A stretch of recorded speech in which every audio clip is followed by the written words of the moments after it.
Bwana Yesu asifiwe. Jina la Bwana libarikiwe.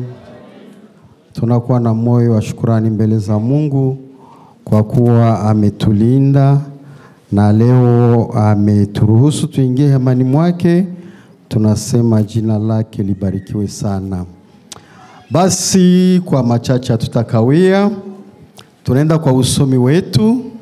Tutasoma vitabu viwili, ni pale tunatosha teme yetu, na tutasoma wengine mabitabu kidogo kidogo, lakini ile ndio msingi ya somo letu kwa asubuhi ya leo. Basi tunaenda kwa usomi wa kwanza, ni Waebrania sura 12 mstari wa 24. Tusome kwa jina la Yesu. Na Yesu mpatanishi wa agano jipya na damu ya kunyunyuzwa inayosema mema kuliko ile ya Abeli. Kitabu ya pili ni kitabu cha Mwanzo. Mwanzo sura 4 na mstari wake ni wa 10 na 11. Tusome kwa jina la Yesu. Mwanzo 4, 10, 11 nasema hivi. Akasema, umefanya nini? Sauti ya damu ya ndugu yako inalia kwangu kutoka katika nchi. Na sasa umelaaniwa katika nchi iliyofungua kinywa chake kupokea damu ya ndugu yako kwa mkono wako, ni neno la Bwana. Somo yetu inasema hivi: kama unapenda fanya kazi pamoja na Mungu, lazima ujue siri ya nguvu ya damu ya Yesu. Ninarudilia, kama unapenda fanya kazi pamoja na Mungu, lazima ujue siri ya nguvu ya damu ya Yesu. Damu ya Yesu ina nguvu, ina uwezo. Kwa machache, damu kwa definition, hatuta mu definition scientifique, tutaenda mu definition spirituelle. Damu ni uzima. Bwana Yesu asifiwe sana. Si wote tunaya damu. Kama hauna damu, hawezi pumua. Bwana asifiwe. Juu ile damu njina achaka mimi na wewe tunatembea. Ukiangalia moyo wa mwanadamu, utangalia kuko fasi mbili. Kuko fasi ya damu nzuri na fasi mbaya. Damu nzuri na damu mbaya. Na ile inaleta uhai kwa mwanadamu. Juu kama hauna damu, hauko. Bwana Yesu atusaidie sana. Kama uko kiumbe, nyama, ngombe, mbuzi, kama haina damu, hakuna kitu. Ndio kusema damu ni uzima, damu ni uhai. Na hizi damu ni uzima na damu ni uhai. Katika kitabu cha Kumbukumbu la Torati 12, utaenda kutana ya kuwa hiyo damu iko na kazi kubwa. Tukasoma Kumbukumbu la Torati 12 na ile mstari wa 23, itaenda kuambia ya kuwa kuna kuwa katazo. Mungu anakataza watu wa ile nyakati wasikule damu. Maana damu ni uzima kwa ile wakati wa agano la kale.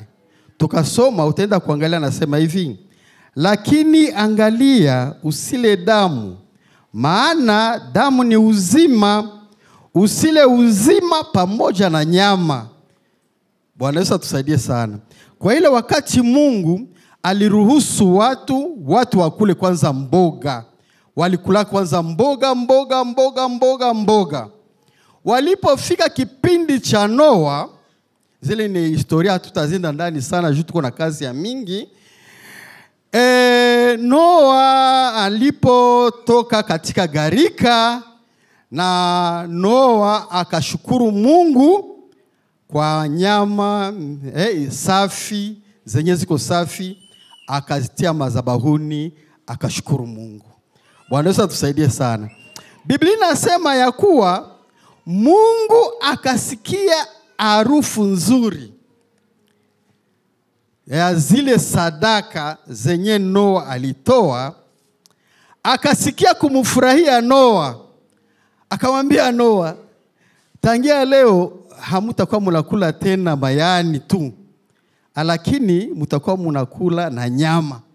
Lakini wakati mnakula nyama, msikule na damu. Bwana Yesu atusaidie sana. Aseju damu ni uhai. Damu ni uzima. Bwana Yesu atusaidie sana. Tukaenda katika Agano Jipya, katika Injili ya Yesu Kristo kama vile Yohana alivyoiandika. Yohana tukasoma pale kwa ile mstari wake wa 10. Yohana mstari wake wa 10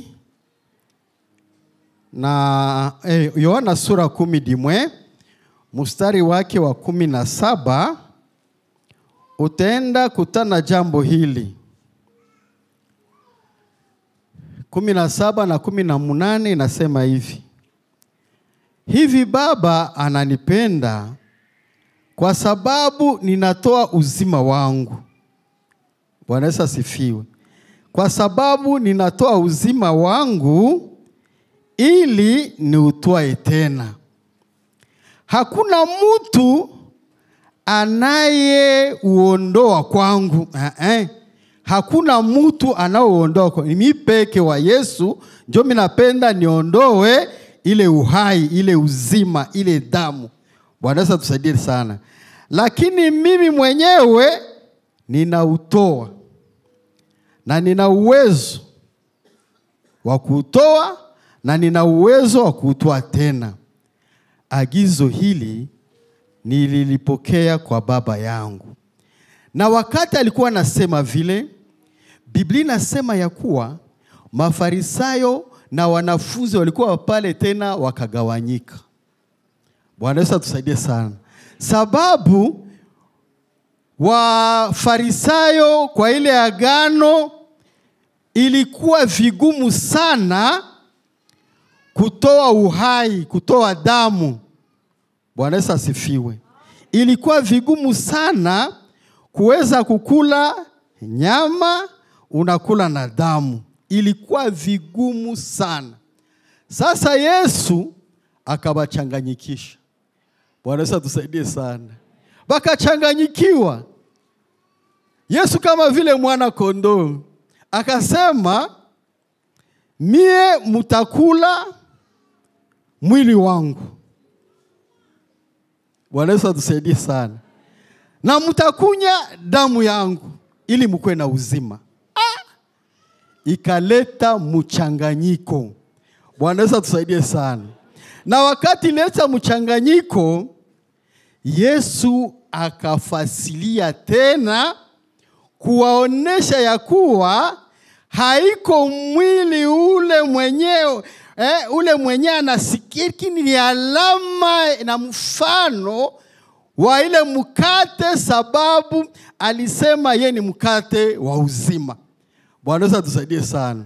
Aseni mkate natoka mbinguni. Mchanganyiko ikakuwa kubwa sana. Na Yesu mwenyewe akasema ya kuwa anayekula mwili wake, anakunya na damu yake, ana uzima. Na sisi leo kuko watu wengi kwa madhehebu mingi zenye hazikubaliane na Yesu kwa ile neno alilolisema. Bwana Yesu atusaidie sana. Sababu ukaenda kwa madhehebu zingine, utaenda kutana wanasherekea ile Pasaka, lakini hawataweza kumega mkate na hawataweza kunya kikombe. Wako ile madhehebu, sitataja jina ya madhehebu yenyewe, lakini ukafanya utafiti utaenda kutana kwa madhehebu inakuonesha tu mkate, inakuonesha na ile divai na basi. Wanasema mwenye anakulaka ni mmoja tu, mwenye anayua nyimbo ya mwana kondoo wa Mungu. Bwana Yesu atusaidie sana. Ni watu wenye hawaamini kabisa, lakini sisi kama vile wa Kristo, kama vile wafanya kazi pamoja na Mungu, lazima ujue siri hii. Bila kukula mwili na kukunywa kikombe, hakika wewe uko mufu, sababu hautafufukaka. Bwana Yesu atusaidie sana.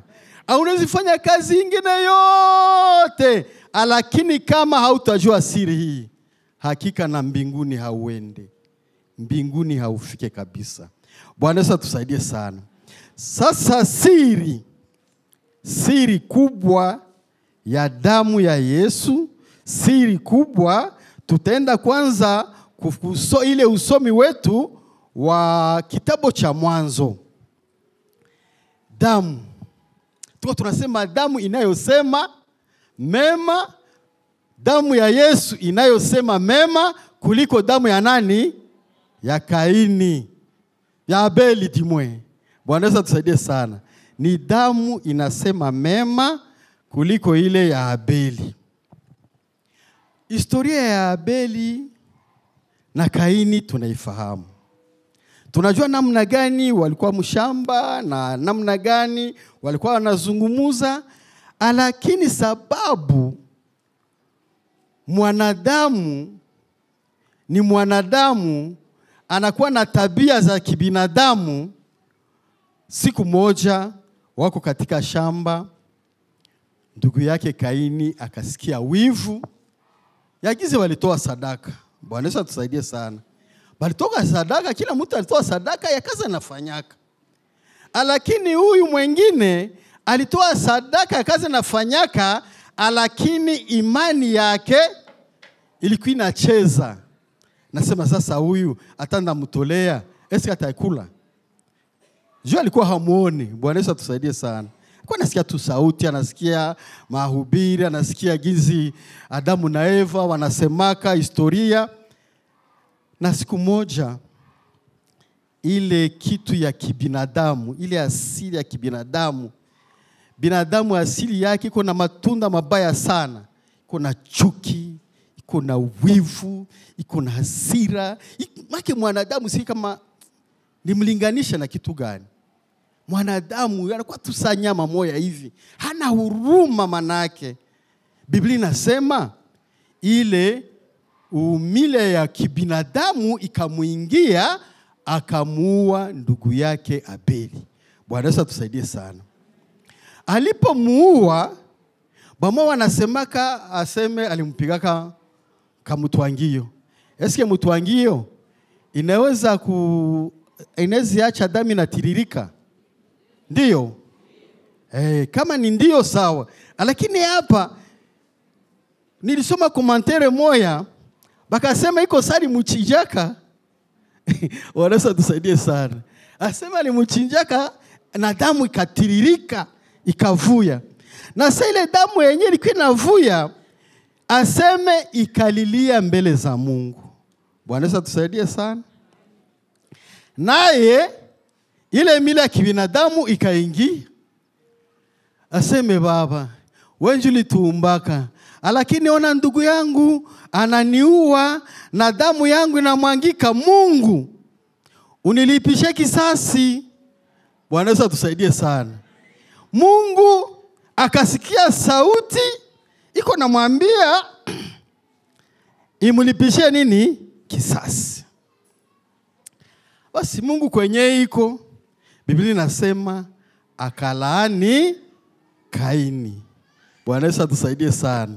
Mungu akalaani Kaini kufuatana na neno yenye damu ya Abeli imesema. Damu inasemaka. Bwana Yesu atusaidie sana. Wakati damu ilisema, wakati damu, njo damu ya kwanza ilimwangikaka ya mwanadamu. Kule kwenye Mungu alichinjaka ile nyama na kutosha ngozi na kuvalisha. Pale sielewe mzuri kama ilikuwa kaye, lakini hapa Biblia inasema njo damu ya kwanza yenye inalia, yenye inasema ilipishiwe nini? Kisasi. Bwana Yesu atusaidie sana. Na Biblia neno la Mungu inasema hivi: kama unamwanga damu ya mtu haina hatia, na we damu yako itamwangikaka tu. Bwana Yesu asifiwe sana. Ni prinsipe ya maisha. Usikuwake na ile hamu au ile shauku ya kuua mtu awaye yeyote, sababu mtu ni picha ya Mungu. Bwana Yesu atusaidie sana. Ukaua kwa upanga, na wewe ujue kwa upanga utakufaka tu. Juu ni neno la Bwana, na ile neno haiwezi pita bure. Ndio kwa maana wewe na mimi tujikaze, tusikue tunamwanga damu, tusikue tunasema vibaya. Bwana Yesu atusaidie sana. Damu ya Abeli ikamwangika, na baada ya damu kumwangika ikalia, ikasema mbele za Mungu ya kuwa Mungu amlipishe kisasi, na Mungu akakubali, akalipisha kisasi, akalaani Kaini. Mtu wa kwanza na laaniwa. Bwana Yesu atusaidie sana. Na udongo ilikuwa imelaaniwa, lakini mtu Kaini ndio wa kwanza na laaniwa. Bwana Yesu atusaidie sana. Na ile ni hali ya mwanadamu ya leo ya kawaida. Bwana Yesu atusaidie sana. Lakini kuna kuwa damu ya yenye inasema mzuri kuliko ile. Hii damu ni damu ya mbinguni, damu ya Yesu. Hii damu haina mikrobe, haina malaria, haina dokta. Hii damu haina takataka, iko damu takatifu. Bwana Yesu atusaidie sana. Ni damu ya Mungu. Tunaposoma ile Waebrania 12:24 inasema Yesu mpatanishi wa agano jipya. Bwana Yesu atusaidie sana. Yesu mpatanishi wa agano jipya, na damu inayosema mema. Bwana Yesu atusaidie sana. Damu inayosema mema ni damu ya namna gani? Bwana Yesu atusaidie sana. Hii damu inayosema mema ni damu yenye inasaidia, au ni damu yenye inaokoa. Ni damu yenye hata uko mubaya namna gani, hii damu kealika inakuokoa. Bwana Yesu atusaidie sana. Isifi uamini tu ile damu, hata unatesa Yesu namna gani, hata ulisumbua kanisa namna gani, atulisumbua nchi namna gani, lakini ile siku ukaita ile damu itakuokoa. Bwana Yesu atusaidie sana. Ile damu itakupatanisha pamoja na Mungu Baba. Ndio kwa maana ile damu Biblia inasema mema kuliko ile ya Abeli yenye ilisemaka Mungu, ndugu yangu ananiua, ulilipishe kisasi. Yesu, Mungu mzima. Mnakumbuka kuwa Yesu, Mungu katika unabii wa Isaya na waza ni 35 mstari wa 4 nasema, mie peke yangu nitashuka nende niokoe mwanadamu. Alitusikia kwa huruma, alionaka tunateseka, alionaka tunafanya njia zote, hakuna mwaye. Bwana Yesu tusaidie sana. Akasema ye peke atashuka. Na shetani hakujua atashuka namna gani. Shetani aliwazaka atakuya na ile mungurumo. Ye alikuyaka munjia yenye hawakuwa wanazania hata.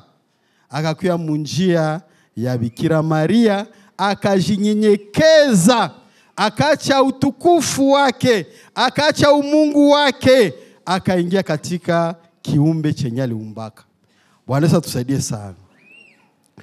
Na wakati ile damu ya Yesu, wakati damu ya Yesu kumsalaba, pale kumsalaba, hiyo damu ilisemaka mzuri sana. Basha mpika, basha mfuete, balisha fanya binyema nafanya, basha mutemea mate, balisha. Kwa mwisho, hiyo damu ikasema namna gani? Baba, wasamehe sababu hawajui wanalolifanya. Bwana Yesu tusaidie sana. Ile damu, wakati wa mateso, wakati wa machungu, wakati wa shida, je, mimi na wewe tunajua kusamehe? Kama unapenda kufanya kazi pamoja na Mungu, lazima mwele wakati mgumu, ile wakati ya mateso, bengine banakuona nateseka, lakini wewe uamini ile damu, ujue kama ile damu ya Yesu inaweza kukuokoa. Bwana Yesu tusaidie sana. Inaweza kukuokoa. Na wewe mwele mateso, lazima ujue kusamehe yule mwenye amekukosea. Bwana Yesu tusaidie sana.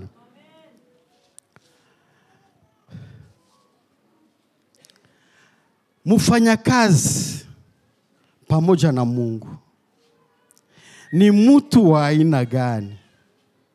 Mufanya kazi pamoja na Mungu ni yule anayeamini Yesu, damu ya Yesu na msalaba. Bwana Yesu tusaidie sana. Tuko na msalaba hapa. Mchungaji ashatufundisha juu ya msalaba. Sasa wewe kama uko Mkristo, lazima uamini damu ya Yesu na msalaba wake. Unapoamini damu ya Yesu na msalaba wake, unapomwamini hivyo ukamuita, atakuitikia. Bwana Yesu tusaidie sana. Na kila kazi yote tutafanya ataisamini, ataikubali. Bwana Yesu asifiwe sana. Ile damu ya Yesu, lazima damu ya Yesu ujue ya kwamba damu yake iko na kazi nyingi. Hii damu inatuosha dhambi. Kutosha dhambi, inatuosha. Kuosha mu français purifier. Sacrifier ou purification. Purifier. Le sang de Jésus purifie. Bwana Yesu asifiwe. Damu ya Yesu inatuosha. Damu ya Yesu inatupatia nguvu ya kushinda dhambi. Bwana Yesu asifiwe sana. Unaweza uko natembea katika ile ya kiroho, na unaalika ile damu ya Yesu, na mbele yako unaona dhambi, lakini unapoialika ile damu ya Yesu itakusaidia kushinda hiyo dhambi na unaruka. Bwana Yesu asifiwe sana. Utavuka kabisa, na mbingu kutakuwa shangwe na vigelegele. Ile damu ya Yesu inakuwa na uwezo. Mnajua kama tulisoma ya kuwa na upatanisho, upatanisho. Damu ya Yesu inatupatanisha pamoja na Mungu. Damu ya Yesu inatupatanisha na yeye mwenyewe. Damu ya Yesu inatupatanisha sisi kwa sisi. Bwana Yesu atusaidie sana. Ile damu ya Yesu unapoizingatia, unapoiamini haki kweli, kihalisi, hiyo damu inafanya kazi ndani ya maisha yako. Sababu hiyo damu ni Yesu mwenyewe iko pamoja na wewe. Sababu anasema ukikaa ndani yangu na mimi nikikaa ndani yako, lolote utakalo lilomba nitafanya nini? Ukalomba kwa jina langu, nalomba baba yangu atalifanya. Bwana Yesu atusaidie sana. Na ukamutumikia, ukamfuata kwa kweli, na huyu Mungu, huyu baba yake atafanya nini? Atakuheshimu. Bwana Yesu atusaidie sana. Tusema damu ya Yesu iko na uwezo wa kukuheshimisha wewe Mkristo mwenye naamini. Bwana Yesu asifiwe sana. Hapana kuamini ya yulu, imani. Manake imani ni kutembea na jinsi Yesu alitembea, ukitarajia kama kule mbele utapata taji ya uzima. Bwana Yesu atusaidie sana. Utapata, na mimi nitapata kama tunatembea vizuri. Bwana Yesu atusaidie sana. Na ile damu haikutoka tu hivi. Bwana Yesu atusaidie sana. Ile damu haikutoka hivi. Hiyo damu ilitoka sababu kulikuwa uwezo fulani. Kulikuwa uwezo fulani yenye ilikuwa ndani ya moyo wa Mungu, na ile uwezo wanaita upendo. Bwana Yesu asifiwe sana. Ni sababu ya upendo. Upendo wa Yesu ukaniokoa. Upendo wa Yesu ukakuokoa. Na ile upendo wa Yesu ni ule utakufikisha mbinguni. Bwana Yesu asifiwe sana. Wewe utembee tu vizuri pamoja na yeye, kisha utaona makuu yake. Pamoja na hiyo, swali ni hii. Je, mpendwa, umekwisha kugundua siri ya damu ya Yesu Kristo? Bwana Yesu asifiwe. Je, umekwisha kugundua siri ya nguvu ya damu ya Yesu? Bwana Yesu asifiwe sana. Nikusaidie, hatuko kwa masomo. Siri ya damu ya Yesu ni kujua kusamehe mwenye amekukosea. 1.3. Bwana Yesu asifiwe sana. Ndio siri ile ya kusamehe makosa, kusamehe mwenzako, kusamehe dhambi. Hapana kuimba na kinyongo na mwenzako. Hapana kufanya kazi ya Mungu na kinyongo na mwenzako. Hapana. Samehe. Acha roho yako wazi. Acha roho yako mweupe, ili uweze kumupendeza Mungu na sadaka zako za mwili kama vile za matendo, kama vile za roho, zimpendeze Mungu. Mungu abariki neno lake kwenu na kwangu. Amen.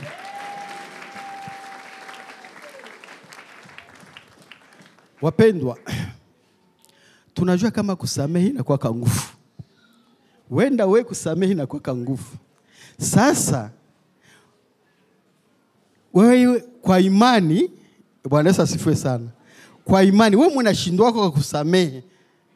Unashindwa kabisa kusamehe.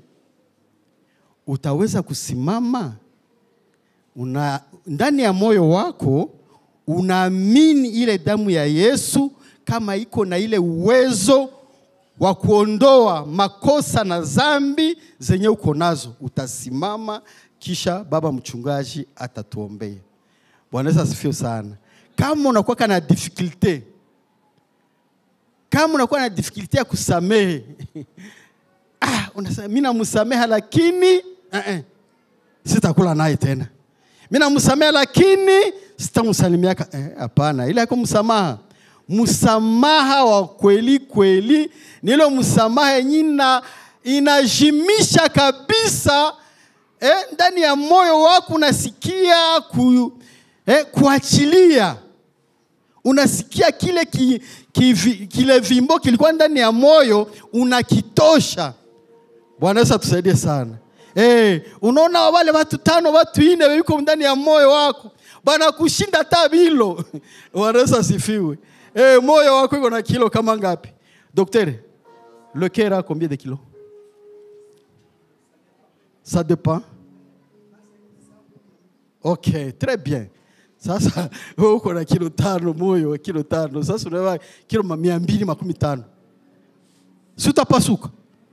Wanaweza tusaidie sana. Sasa kama kuna ile difficulty, usimame tuombe Mungu. Karibu.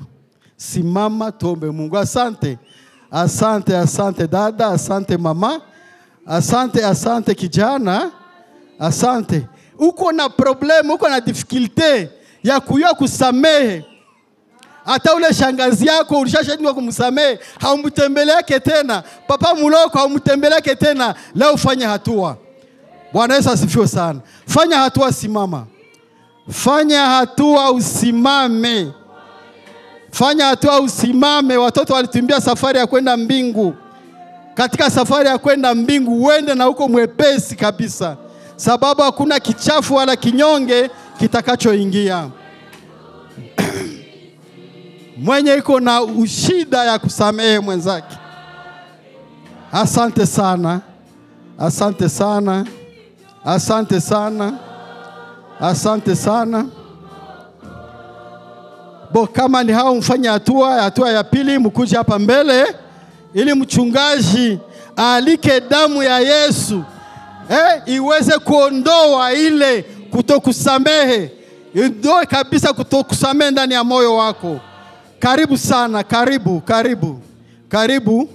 Karibu ili Mungu wa mbinguni akusamehe. Damu ya Yesu ikufunike. Damu ya Yesu ikuoshe. Damu ya Yesu ikutakase kweli kweli. Ni kuamini tu. Unaamini tu damu ya Yesu inakuchunga na mabaya yote. Hiyo damu ya Yesu unapoialika hakika itatenda kazi pamoja na wewe. Karibu mchungaji. Tutaomba. Mungu mpendwa, hata hivi leo tangu damu ya Yesu ilipomwagika msalabani na mpaka parapanda litakapolia, damu ya Yesu inatakasa kila mwenye kujitambua na kuleta mzigo wake chini ya msalaba. Kwamba damu ya Yesu si kama ya Abeli iliyoshitaki, lakini damu ya Yesu inasamehe, inatakasa. Mpendwa, umesimama, amini kwamba tayari damu ya Yesu inakutakasa kweli kweli. Samehe yule ambaye uliyekuwa naye rohoni mwako kama vile kidonda. Sema ninakusamehe, na upate kutengeneza, na damu ya Yesu inakuosha. Mungu Baba, katika jina la Bwana wetu Yesu Kristo, tunashukuru kupata habari kwamba damu yako Yesu si kama ya Abeli. Ya Abeli ilishitaki, ililia mbele za Mungu, lakini damu yako ilisema kwamba kila atakayekiri dhambi zake atasamehewa. Na hawa wamesimama kila mmoja. Tunaomba usamehe kila mmoja Bwana. Umutakase, umuoshe, apate kuwa safi na apate kuwa mmoja wa ufalme wako. Kwa sababu karibuni utakuja kuchukua kanisa. Lakini watakao nyakuliwa, watakao kulaki hewani, watakao kuona ni wale waliooshwa kwa damu yako Yesu Kristo. Yohana alisema kwamba alipoona katika maono, akaona watu wenye kuvaa mavazi meupe, na alipouliza akajibiwa kwamba hawa walioshwa kwa damu ya Yesu Kristo, na hawa sasa uwatakase Mungu, uwaoshe, uwasafishe, uwatakase, na Roho wako Mtakatifu akae ndani yao, kuwaongoza wapate kuwa washindi, na wapate kusikia kwamba wana uhusiano na wewe, wanatembea na wewe, na hawana tena la kuogopa huku chini, kwa maana wanafunikwa na damu yako na utukufu wako na nguvu zako. Yesu, uwaoshe, uwatakase. Tunawacha mikononi mwako katika jina la Yesu Kristo. Twaomba hivi Mungu wetu. Amen. Amen.